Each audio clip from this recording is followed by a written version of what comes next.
우리가 성경을 볼 때에 그 성경을 좀 더 면밀히 보는데 도움이 되는 방법이 어떤 한 가지 주제를 정해놓고 그 주제에 대해서 성경이 뭐라고 말하는지를 이렇게 살펴보는 식으로 성경을 읽으면 보다 우리가 좀 성경을 깊이 볼 수 있게 됩니다. 예를 들면 우리가 잘 사용하는 복이라는 주제에 대해서 성경은 뭐라고 말하는가 하는 데 관심을 가지고 성경 전체를 이렇게 쭉 읽어 갈 수 있죠.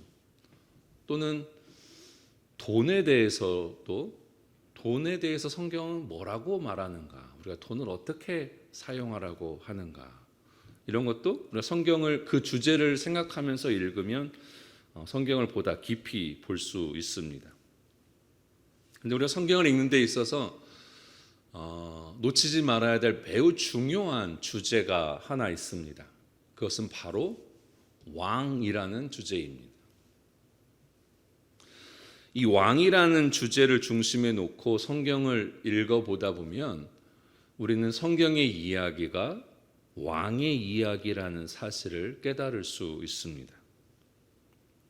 처음 이 세상이 창조되어질 때부터 이 왕이라는 주제가 등장하는 것을 볼 수 있는데요. 처음 인간이 창조되어지고 하나님께서 인간에게 명령을 주시는데 그 첫 번째 명령이 무엇이냐면 생육하고 번성하라, 그리고 땅에 충만하라, 땅을 정복하라 라는 말씀을 주십니다. 그러니까 하나님께서는 이 세상을 만드시고 인간에게 이 세상을 다스릴 수 있는 권한을 함께 주시는 것을 볼 수 있습니다. 그런데 여기서 중요한 것은 이 땅을 다스리라고 했다고 해서 인간 마음대로 이 세상을 다스려도 좋다라는 말이 아니라는 것이죠. 이제 후에 이스라엘의 왕이 세워지는 것을 보게 되면 하나님께서 세우시는 왕의 역할은 뭐냐면은 하나님의 대리자로서 다스리는 것이라는 사실입니다. 그러니까 여기서 땅을 정복하라, 땅을 다스리라는 그 말은 하나님의 뜻대로 다스리라는 의미가 들어있다고 말씀드릴 수 있겠습니다. 그러나 인간은 범죄함으로 말미암아서 이 역할을 감당하는데 실패하고 맙니다. 그런데 인간이 범죄하는 과정을 볼 때도 이 왕의 문제가 대두되는 것을 볼 수 있습니다. 뱀이 하와를 유혹할 때 뭐라고 유혹하죠? 네가 이 열매를 먹으면 하나님처럼 될 거야 라고 유혹을 하는 것이죠. 자, 앞에서 하나님께서 원하시는 왕은 어떤 왕이라고 그랬어요? 이 세상을 다스리라고 할 때 어떻게 다스려야 한다고요? 하나님의 뜻대로 다스려야 한다는 거예요. 그러니까 인간이 하나님의 대리자로서의 왕으로 부름을 받았다고 한다면은 이 세상의 진짜 왕은 누구라는 거예요? 하나님이시라는 거예요. 그런데 지금 뱀의 유혹은 뭘 말하는 거예요? 네가 이 열매를 먹으면 네가 하나님이다는 거예요. 네가 하나님처럼 될 거라는 거예요. 다른 말로 하면 네가 왕이다는 거예요. 그것이 인간에게 주어진 첫 번째 유혹이었다는 사실입니다. 여러분, 이 범죄하는 사건이 인간 역사를 통틀어서 매우 중요한 분기점이 된다는 것을 우리는 꼭 기억해야 합니다. 이때부터 인간은 끊임없이 왕이 되고 싶어요. 수많은 권력, 힘에 대해서 집착하는 존재로 살아가게 된다는 것입니다.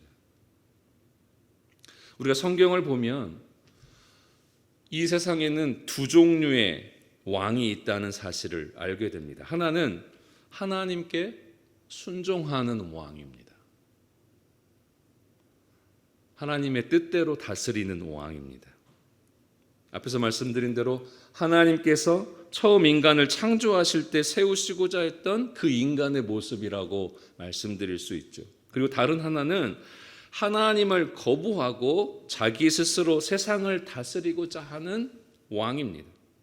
이제 시간이 흐르고 이 세상은 더 악해져 가죠. 이 세상이 더 악해져 갈수록 하나님을 잊어버리고 자신의 힘을 모아서 사람들을 자기 마음대로 다스리려고 하는 왕들이 넘쳐나는 이제 그런 시대가 되는 것이죠.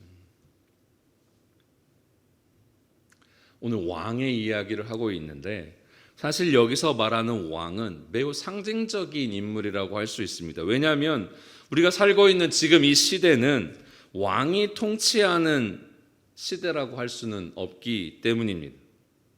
여러분, 그러나 다른 한편으로는 여전히 이 생을 살아가는 많은 사람들이 더 높이 올라가고 더 큰 권력을 탐하는 것을 자신의 일로 여기며 살아가는 우리는 그런 시대에 살고 있는 것은 동일합니다. 옛날로 치면 모든 권력의 정점에 있는 사람을 가리켜서 우리는 왕이라고 부릅니다.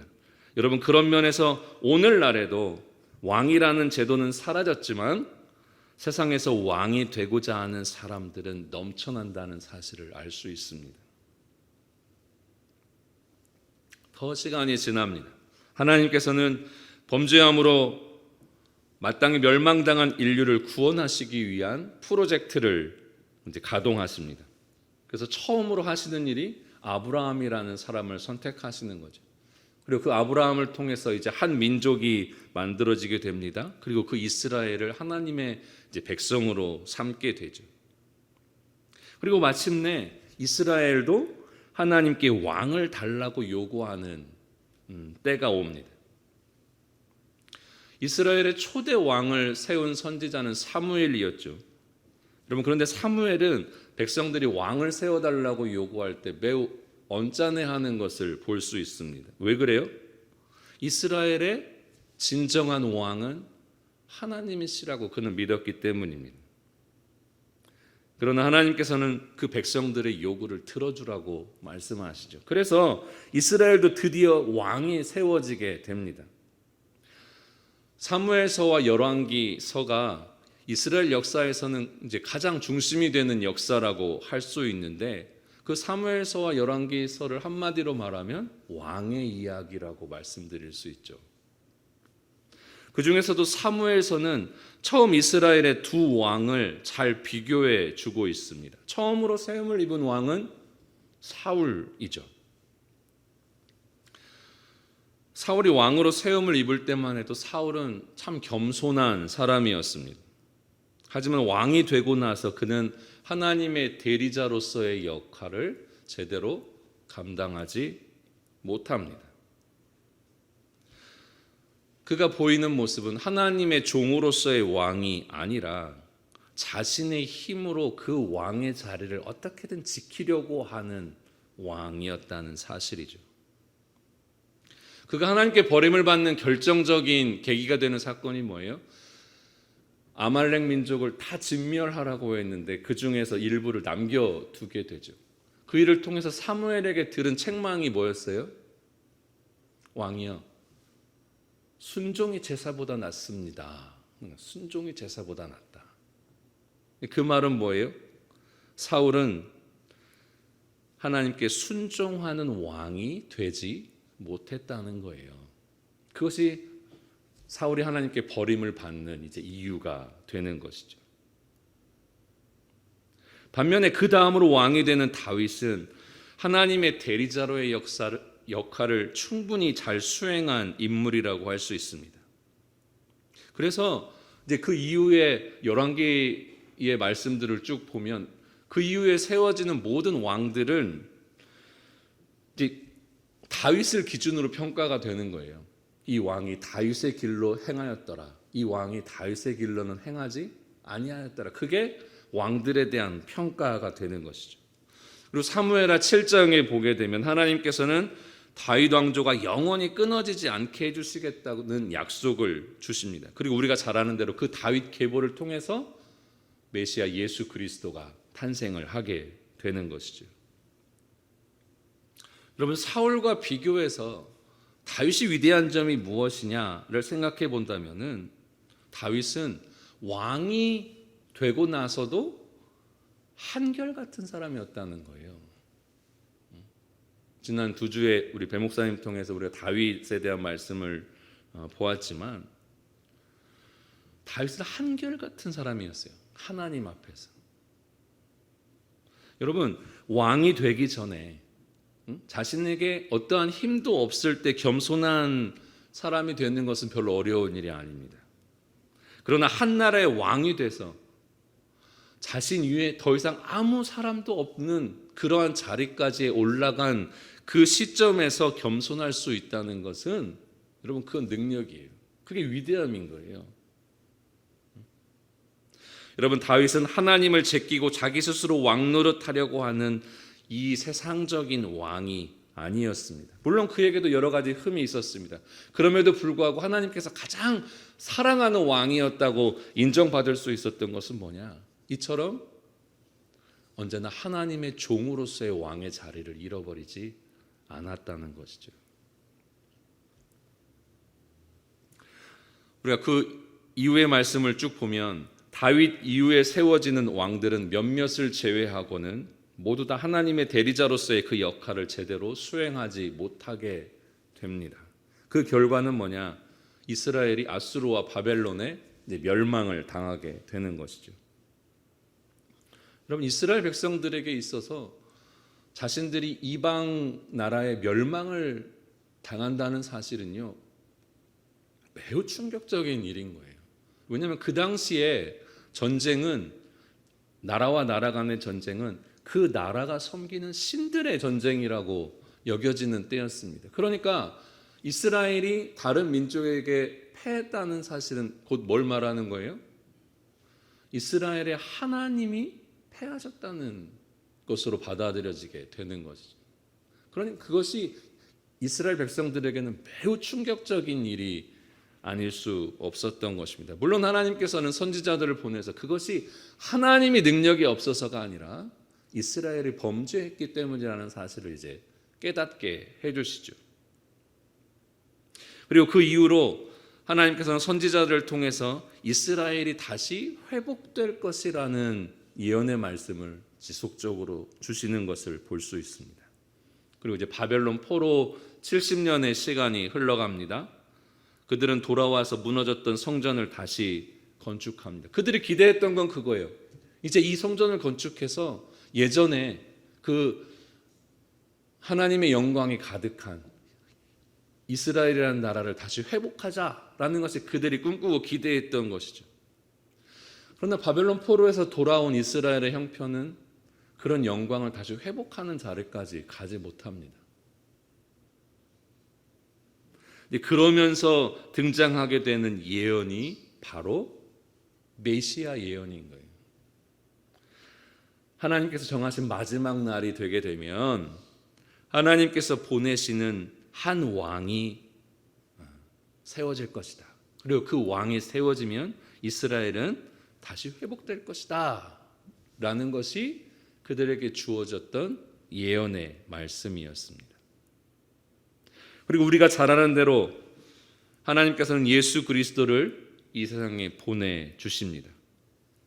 여러 번 말씀드렸는데 그리스도라는 말은 헬라어라고 그랬죠. 그거의 히브리어가 메시아라는 말이고 그 뜻은 기름 부음을 받은 자라는 뜻이라고 말씀을 드렸었습니다.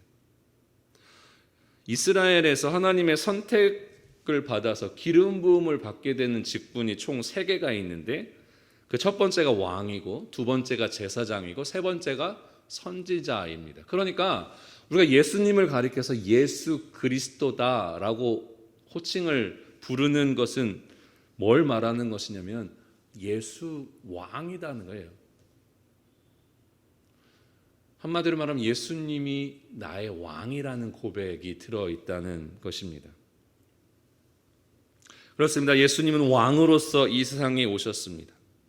자기 스스로 권력을 쥐고 세상을 쥐락펴락하는 왕들로 가득한 이 세상에 하나님의 대리자, 하나님께 온전히 순종하는 왕으로 우리에게 오신 것입니다.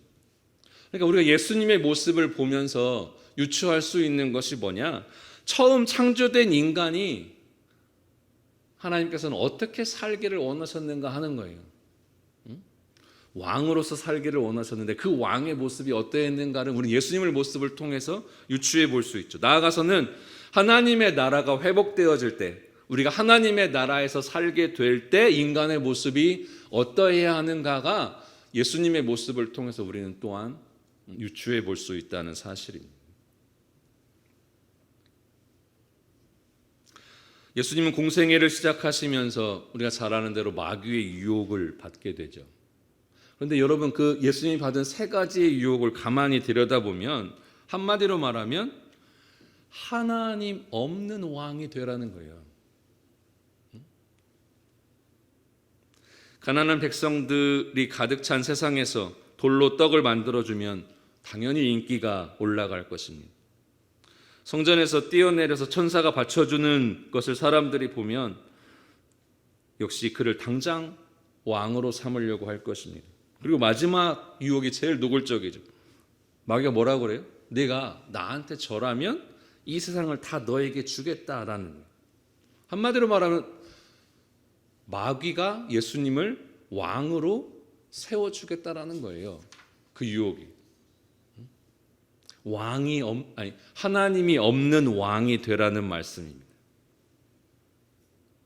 여러분, 우리가 기억해야 할 것은 오늘날에도 이와 같은 마귀의 유혹이 모든 그리스도인들에게 주어지고 있다는 사실입니다. 마귀는 언제나 권모와 술수를 동원하고 다른 사람들을 짓밟고 네가 왕이 되라고 오늘도 말하고 있어요. 태초에 인간이 받았던 유혹, 하나님 없이 네가 왕이야, 네가 왕이 될 수 있어라고 말했던 그 유혹이 예수님에게도 주어졌고 오늘 우리에게도 주어지고 있다는 사실입니다. 그러나 예수님은 이를 보기 좋게 거부하십니다.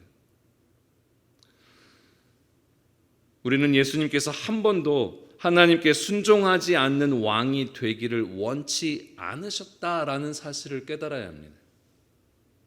여러분, 이건 신앙에서 매우 중요한 일입니다. 우리가 잘 아는 대로 오늘 본문은 마귀의 시험의 연장이라고 말할 수 있는 본문입니다. 오늘 말씀의 배경은 오병이어 사건이죠. 오병이어 사건 직후에 일어난 일입니다. 아무것도 없는 광야에서 어린아이와 여자들까지 합치면 10,000명도 넘는 사람들을 배부르게 먹이신 사건이 벌어진 거예요.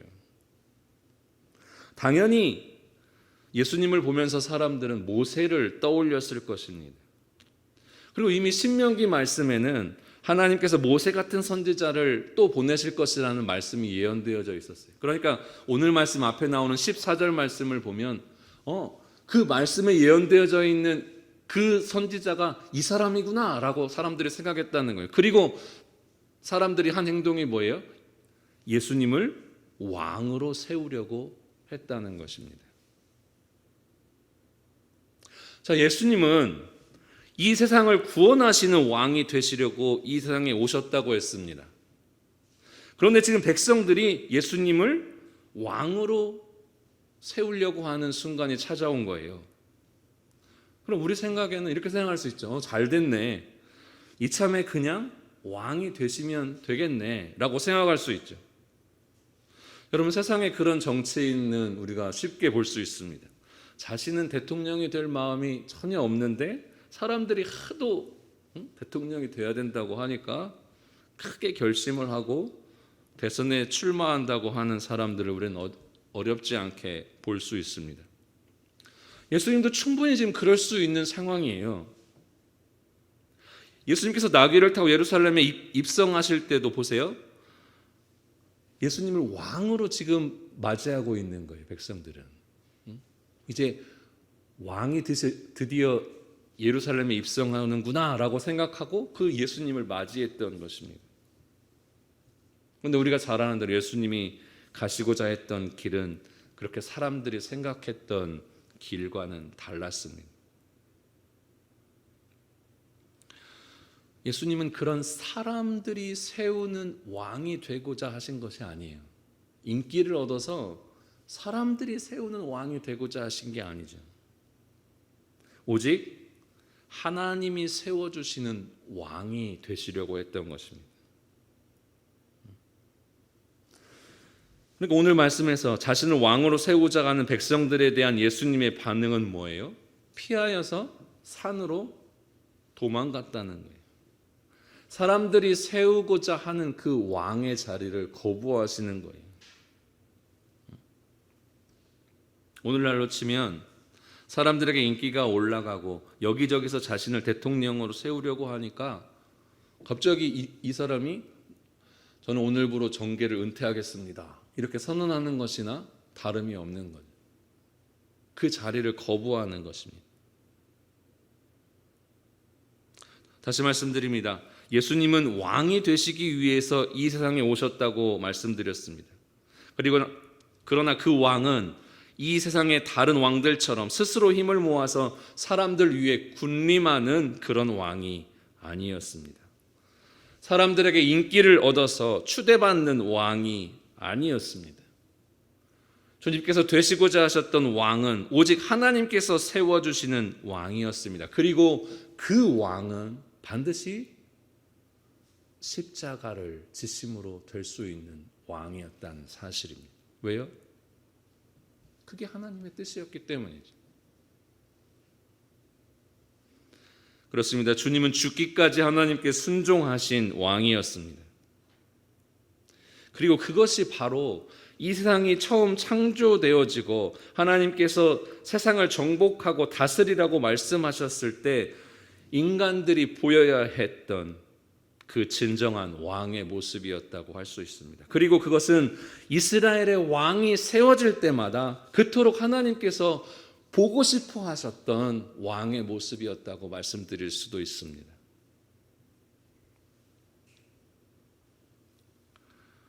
성경의 나머지 부분은 예수를 믿고 난 그 다음의 이야기를 합니다. 바울을 비롯한 신약 성경의 저자들은 곳곳에서 너희가 믿음을 끝까지 지키면 주님과 함께 주님의 나라에서 왕 노릇할 것이다 하고 말씀하죠. 여러분, 그것이 바로 처음 이 세상이 창조되었을 때 하나님께서 인간을 바라보시면서 꿈꾸셨던 모습이라고 말씀드릴 수 있습니다. 사랑하는 여러분, 그 왕은 어떤 왕이겠습니까? 이 세상에서 힘을 가지고 자기 마음대로 다스리는 하나님 없는 그런 왕일까요? 아니면 예수 그리스도가 보여주셨던 죽기까지라도 온전히 하나님께 순종하는 하나님의 대리자로서의 왕일까요? 예수를 믿고 나서도 우리 마음 안에는 마치 본능처럼 더 힘을 가지고 더 권력을 가지고 많은 사람을 다스리고 그 힘을 휘두르려고 하는 왕이 되고자 하는 마음이 우리 모두 안에는 있음을 고백할 수 있습니다. 우리가 사회적으로 또는 직장에서 더 높은 자리에 올라가려고 발버둥 치는 이유도 결국은 누군가에게 명령을 받는 자가 되기보다는 명령하는 자로 살고 싶기 때문 아니겠어요? 여러분의 자녀들이 다 잘 되기를 바라는 마음도 이 세상에서 다스리는 자로 살게 하고 싶은 마음이 있어서 아니겠습니까? 여러분, 그러나 기억하시기 바랍니다. 그것은 예수님께서 되시고자 하셨던 왕의 모습이 아니라는 사실입니다. 오히려 예수님은 자기의 백성을 섬기는 왕으로 우리에게 오셨습니다. 목숨을 내어주면서까지 그 백성들의 필요를 채워주는 왕으로 오셨던 것입니다. 주님께서는 우리에게도 너희가 힘을 가지면 가질수록 그 힘을 가지고 사람들을 다스리려고 하지 말고 사람들을 섬기는 자가 되라고 말씀하십니다. 왜냐하면 바로 그것이 하나님 나라의 왕의 모습이기 때문에 그렇습니다. 가까이 여의도를 보면 자기가 이번에 대통령이 되겠다고 하는 사람들이 정말 넘쳐나는 것 같습니다. 여러분, 거기까지 갈 것도 없어요. 우리 교단 총회만 봐도 온갖 인간적인 술수를 동원해서라도 자신이 총회장 한번 돼보려고 하는 사람들로 가득합니다. 하나님의 종이라고 하는 목사들도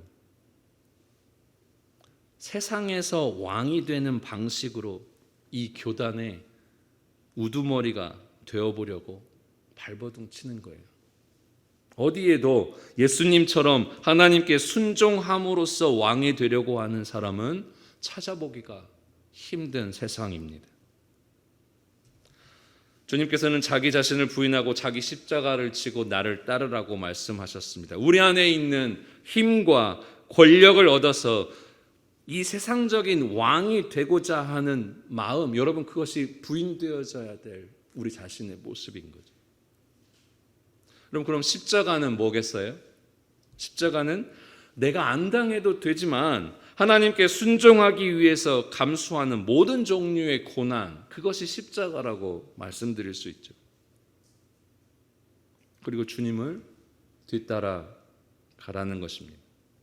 너희가 가진 그 힘을 가지고 이 세상을 다스리는 자가 아니라 이 세상을 섬기는 자가 되라는 것이 주님의 뜻입니다.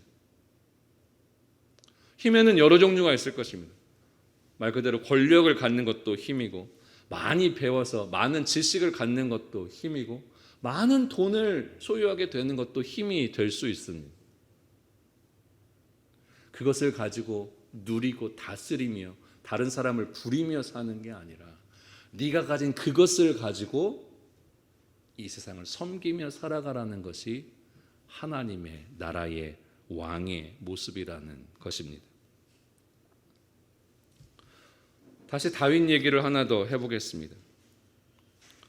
지지난주 말씀 우리가 들었을 때 이제 하나님의 법궤가 예루살렘 성으로 들어오니까 다윗이 어떻게 해요?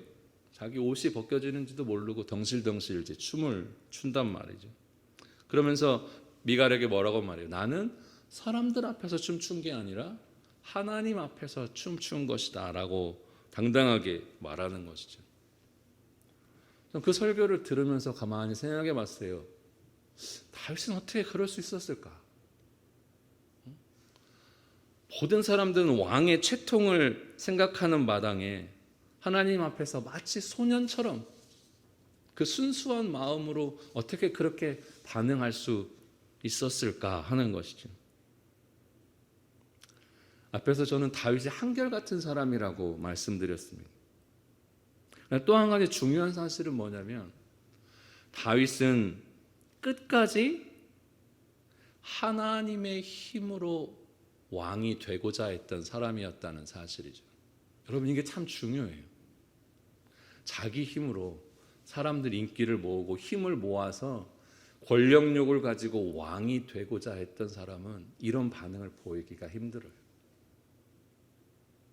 그러나 다윗은 그런 사람이 아니었어요. 그러니까 그 말씀에서도 다윗이 고백하는 게 뭐예요? 나는 내 힘으로 이 자리에 온 게 아니라 하나님께서 마치 낙하산 꽂아주듯이 이 자리에 나를 세워주신 것이다라는 게 다윗의 고백인 거죠. 그러니까 다윗은 왕이 되어서도 체면 같은 거 생각하지 않고 그렇게 자유로울 수 있었던 것입니다. 하나님께서 목자로 살라고 하시면 목자로 살면서 양치다가 하프 띵띵띵 하면서 찬양하는 게 그의 삶이었어요. 그리고 하나님께서 너 왕해라 라고 하시니까 왕이 되고 나서는 더 멋지게 하나님을 찬양할 수 있는 성전을 지을 궁리를 하는 게 다윗이었어요. 그러니까 자신이 놓인 자리에서 내가 어떻게 하나님을 찬양하고 어떻게 하나님을 섬기며 살아갈까를 생각했던 사람이 다윗이었던 거예요. 여러분 그게 하나님께 사랑받는 비결이었다고 저는 생각합니다. 여러분 오해하지 마세요. 이 세상의 왕이 되고자 하는 우리 안에 있는 욕망에 대해서 자기를 부인하라는 말은요, 힘도 가져서는 안 되고 권력도 가져서는 안 되고 그렇게 되라는 말이 아닙니다. 자신의 권모술수를 동원해서 그렇게 권력을 얻고 그 힘만 이용해서 하나님 없이 살아가는 그런 사람으로 사는 그런 왕이 되기를 거부하라는 거예요. 하나님 없는 왕이 되기를 거부하라는 거예요. 그러니까 하나님께서 만약에 나에게 힘을 주시고 권력을 주시면 다윗처럼 그 자리에서 하나님을 섬기는 자로 살아가면 됩니다. 이건 제 모토 같은 말인데 한번 따라해 보겠습니다. 나는 하나님께서 주시는 만큼만 가지고 감사하고, 자, 한번 따라해 보실게요. 나는 하나님께서 주시는 만큼만 가지고 감사하고, 하나님께서 높여주시는 만큼만 올라가겠습니다. 사랑하는 여러분, 바로 그것이 우리가 살고 있는 이 땅에서부터 하나님 나라에서 왕노릇하게 될 사람들이 취해야 하는 삶의 자세라는 것을 명심하시기 바랍니다. 하나님이 허락하시는 것 이상으로 더 올라가려고 하고, 하나님이 허락하시는 것 이상으로 더 많은 걸 소유하려고 하고, 그렇게 인생을 허비하며 살고 있는 사람들이 많은 세상이에요. 심지어는 그리스도인들마저도 그것을 인생의 목적에서 놓지 않고 살아가고 있는 사람들이 많은 게 현실입니다. 그러나 우리가 성경을 통해서 발견하게 되는 하나님이 요구하시는 하나님 나라의 왕의 모습은 그러한 것으로부터 자유로워진 왕이라는 사실입니다. 하나님이 나에게 힘을 주시면 그 힘 가지고 누구를 섬길까? 이것을 생각하는 것이 이 시대에 하나님이 찾으시는 그리스도인의 모습이라는 사실을 기억하시기 바랍니다. 오늘 말씀 시작에서 성경이 왕의 이야기라고 말씀드렸습니다. 그렇게 성경은 오늘도 우리에게 묻습니다. 너는 어떤 왕이 될 것이냐? 너는 어떤 왕이 되려고 하느냐? 네가 오늘 더 많은 힘을 모으려고 하는 이유와 목적이 무엇이냐? 하나님을 섬김으로 이 세상을 다스리는 하나님의 대리자로서의 왕으로 살지, 자신의 힘과 권력을 모아서 스스로 왕 행세를 하며 살아가는 이 세상의 다른 왕들과 다르지 않은 그런 왕으로 살지, 저와 여러분은 결정해야 한다는 사실입니다. 그리스도인으로 산다는 것은 언제나 전자의 삶을 선택하는 사람이라고 믿습니다. 사랑하는 여러분, 언제나 그와 같은 선택을 하심으로 하나님께 이 세상에서의 왕이 아닌 하나님 나라에서의 왕으로 인정받고 살아가는 우리 모두가 되기를 주님의 이름으로 축원합니다. 기도하겠습니다.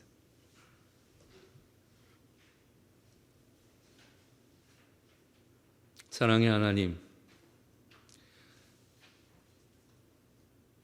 주님을 믿고 주님을 섬기며 살아간다고 하는 그리스도인으로서 우리의 삶의 방향과 목적이 분명하기를 소원합니다.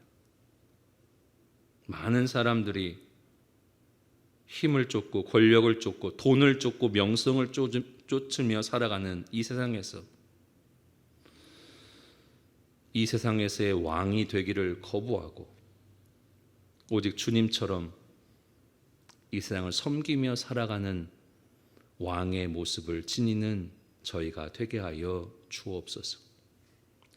하나님이 허락해 주시는 것으로 만족하고 하나님이 올려주시는 자리에서 겸손할 수 있는 진정 주님께서 찾으시는, 주님이 이 세상을 만드시면서 보시고 싶어 하셨던 그 왕의 모습을 가지고 살아가는 저희가 되게 하여 주옵소서.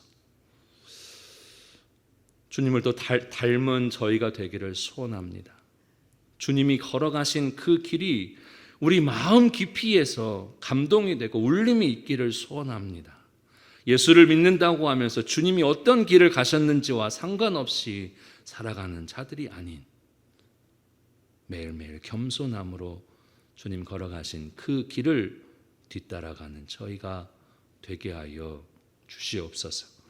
예수 그리스도의 이름으로 기도하옵나이다. 아멘.